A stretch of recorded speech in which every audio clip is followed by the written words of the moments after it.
Hey guys, I thought it would be fun to do a video and read all of the little paragraphs that are on this poster that Jason Blundell had released today for us during the DLC 5 reveal.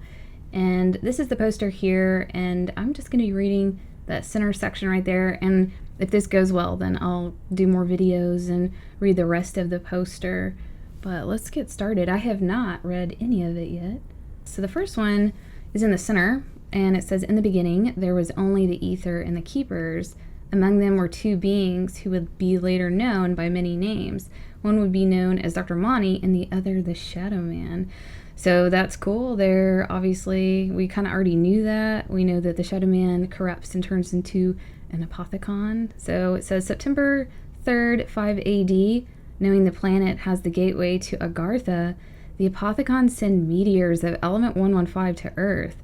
They believe humanity will one day use element 115 to wage war amongst themselves, opening a rift that will allow the apothecons to escape the dark ether. Ooh, that is cool. All right, this next one, January 15th, 1292. The Great War between humanity and the apothecons begins. April 14th, 1294. Sir Pablo Marinus, that is cool, is saved from the clutches of Amargua by 4 unknown heroes. They would later be known as Primus. That is cool. December 31st, 1299. Together with the Keepers, Primus defeats the Apothecons, bringing the Great War to an end. January 1st, 1300. Before they seemingly disappear from history, Primus instructs the Wolf King to begin building Dryzen. Wow, that is cool. September 19th, 15 it says. Yeah, I think so. Not now, kitten. Honoring the Wolf King's dying request, his loyal servant Arthur, I can't read that, scatters and buries his bones in the grounds of Dryzendrak, accompanied by the King's Wolf. Very awesome. September 20th, 1318, temporal rifts teleport Arthur to Resolution 1295. In 2025, Angola. Is that what that is? There's some periods in there. I don't know what that is. Okay. June 30th, 1908. A meteor containing element 115 crashes near the Stony... Is that what that is? Stony Tungska River. Okay. August 30th, 1925. Dr. Edward Richthofen joins the Illuminati. Cool. February 4th, 1931, large deposits of element 115 are discovered near Breslau, Germany. Dr. Ludwig Maxis, a German scientist, is sent to investigate. I cannot read that one over there. That is too far away. Seriously, this is a struggle. May 10th, 1931, Maxis forms Group 935, an international organization dedicated to the study of element 115. Maxis tells his scientists they represent the future of technological advancement and will be pioneers of human discovery. The group swears to work in secrecy from their respective governments. Oh God, what does that say? Oh, as Maxis says, we cannot afford to let this power fall into the wrong hands. Okay, cool. Really struggling with some of this. November 5th, 1934. Yes, Samantha Maxis is born. Her mother dies in childbirth. That's okay. August 11th, 1936. Maxis invites Richthofen to join Group 935. He agrees secretly, acting on behalf of the Illuminati's interest. That is so cool. December 31st, 1299. Together with the Keepers, Primus defeats the Apothecons, bringing the Great War to an end. Why does this seem like it's repeating? This one I already read. April 10th, 1937, the Imperial Japanese Army discovers element 115 meteor fragments in a swamp within Japanese territory. They build the Rising Sun facility to continue research. Division 9 is created to oversee its operation. Okay. How you doing, cat? June 14th, 1937, the United States government discovers deposits of element 115 at Groom Lake. Is that Groom Lake? July 2nd, 1939, Maxis and Richthofen began teleportation experiments with the matter transference prototype. Man, that is hard to read. The mild to mild success. The subjects are teleported, but their chemical composition is altered, leaving them catatonic and changed. Okay. Using element 115, Maxis and Richthofen resurrect one of the teleported corpses for the first time. Initially it obeys, but soon becomes rabid and attacks them. The test subject is euthanized. Wow. Richthofen begins development of the Wunderwaffe DG2. That is cool. Hopefully I'm not butchering this too bad. November 23rd, 1939, Maxis turns to the Reichstag for additional funding.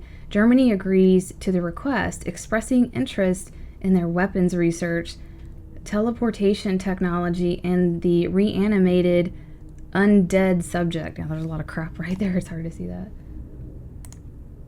December 4th, 1939, during test trial 151, okay, Richthofen and Dr. Schuster successfully teleport a walnut. This is the first successful test where the chemical composition of the object is maintained throughout the process. December 5th, 1939, Edwards' walnut delivery fails to impress Maxis, who declares it a waste of time. I can't read that one. He reveals to Richthofen that Group 935 will soon be funded by Germany. Richthofen, what does that say? That is so freaking dark.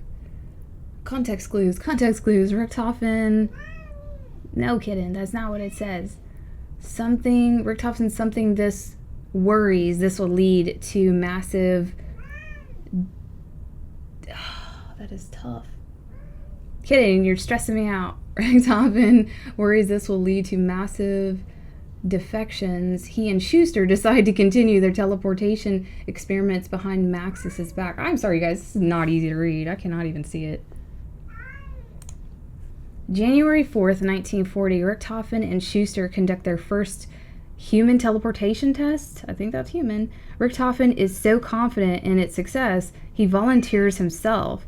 Teleported to the moon, he encounters the MPD, the ether pyramid hidden by the apothecons. What? That is sick.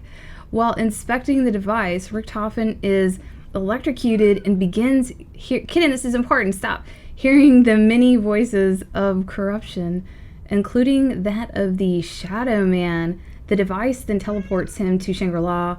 Corrupted by the dark ether, Richthofen is gradually being driven insane, and that is really messed up looking. And something to find Agartha. Insane. Gradually being driven insane on a mission to find Agartha? We'll just go with that. January 5th, 1940, Richthofen is... Those little circles make it... Hey, it's probably a cipher, all those little circles. Richthofen is worshipped by the natives of Shangri-La. And... Okay, let me just deal with my cat. Give me a second. Okay, January 5th, 1940, Richthofen is worshipped by the natives of Shangri-La. Oh. And an altar is built in his name. Richthofen encounters the focusing stone for the first time. Cool. January 23rd, 1940, after a near-month absence, Richthofen returns to Schuster with a plan to build Griffin Station. Awesome. January 24th, 1940, Richthofen renounces his involvement with the Illuminati. When asked how he could abandon his obligation to the order, he says Teddy was a liar. Okay. March 13th, 1940, construction of Griffin Station on the moon begins. Frustrated with Maxis's alignment with Germany, other disgruntled Group 935 scientists join the cause. Okay, like lean over to read that. July 13th, 1940, Maxis instructs his assistant Sophia to write a letter to the Reichstag High Command requesting additional funds. Though he reports that the mass production will soon be underway shortly, de Ries lacks not only the funding but sufficient volumes of element 115. August 1st, 1940, in response to Maxis's request, Germany creates 2 new facilities for Group 935. They are the Kino facility, a repurposed theater, and the asylum facility at the Wittenau Sanatorium in Berlin. August 18th, 15th, 1940, as per Germany's request, the Japanese Imperial Army hands over the Rising Suns facility to Group 935. Division 9 remains, that is hard to see, involved on site. I think that's what that says. October 3rd, 1940, Group 935 establishes a research facility in Siberia near the Tunska River. November 6, 1940, Group 935 establishes a research facility on Derizen. June 24th, 1941, Nikolai Belinsky's wife is killed during the German advance into the Soviet Union. In an effort to numb the pain, Nikolai increasingly turns to vodka. Jeez, okay.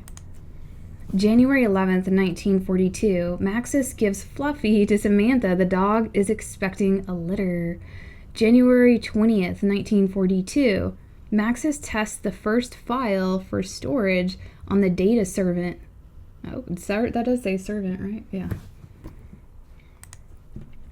January 26th, 1942, on the data servant, Maxis catalogs locations with prominent element 115 deposits. He includes information about its various applications and cites that the reanimation of dead cells is a possible side effect. Oh, wow, that's really interesting. January 30th, 1942, Richthofen completes the Wunderwaffe DG2 prototype. Cool. That's interesting, though. February 1st, 1942, with Griffin Station completed, Richthofen names Dr. Groff lead scientist and returns to Earth to continue the charade with Maxis. Working alongside Schuster, Groff is left to discover how to power the MPD. February 2nd, 1942, in a speech to his staff, Groff talks optimistically about Griffin Station's establishment as a permanent base of operations. April 17th, 1942, Maxis develops the ray gun prototype as the Rising Sun facility. Is that a pound sign? Porter works on developing the second generation model? Yeah. Okay, so during trying to make this video and struggling with trying to see the words, it's my monitors, I cannot see them, so I just sound ridiculous trying to read that. Thankfully, some very awesome people by the name of Waddles and IMAB78 have typed the whole poster up, and I'll have this link down in the description, and I'll go ahead and keep reading from where I left off. So we went down to June 15th, 1942. I'm not going to read the dates. This is just going, month by month, year by year, all the way up to 45, I believe. Yeah, 45. So I'll go back to 1942, which was where I left off. I believe that was June or July.